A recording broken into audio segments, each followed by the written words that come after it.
hörmətli mümin müsəlmanlar.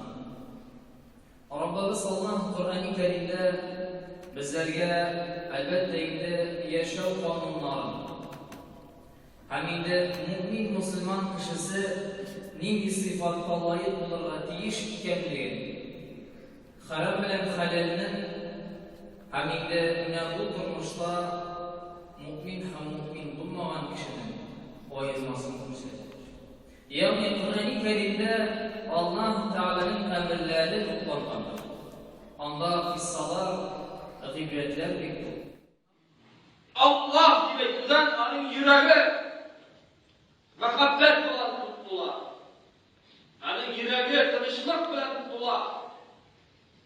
Ala bi zikrillahi tatmainnul kulub. Allah'ın zikir kıl bilen kalpler tanışlanmıyor. Күбебезнең бу тормышы сахрада адашкан бер кешене хәтерләтә. Ризыгы юк, суы беткән, кояш һич кызганмый яндыра. Юлчы тәмам хәлсезләнеп, инде тәмам шуышып бара.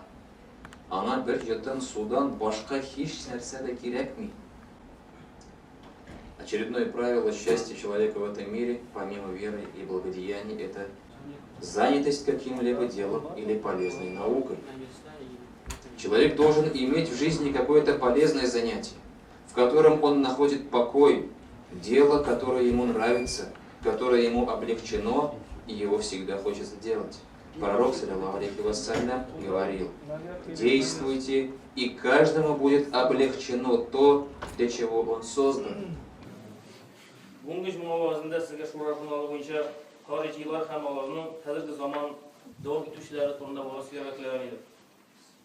Hazır bu günde bir grup ağamlar hem firqalar var. Allah'ın her birisi özünü dürüst deyip sanıyor, hem kişilerine şuna indiler. Kızganışka karşı şu ağamlarga ilimsiz yaşlar gerek. Bugünkü günde en korkunç firqa olup yıl uyuşması sanalır. Onlar özlerinin amelleri bilen İslam dininin hem Müslümanlarını pişiratalar. Bu firqa özünün fikirleri hem amelleri bilen Ali radıyallahu anh zamanında barkta kelgen hariciler firqasına oxşagan. 650 yılda Ali radıyallahu anh arasında hem Muaviye radıyallahu anh arasında hakma qarşılık kelip çıgar bir meselenin keşfi boyunca. Nişikine bulsa da Allah'ta turmuşumuzda jingileytip duran. Balalarımızga da mümkünçilik var, tevfik hidayette terbiyelemişim. Müslüman mekteplerimiz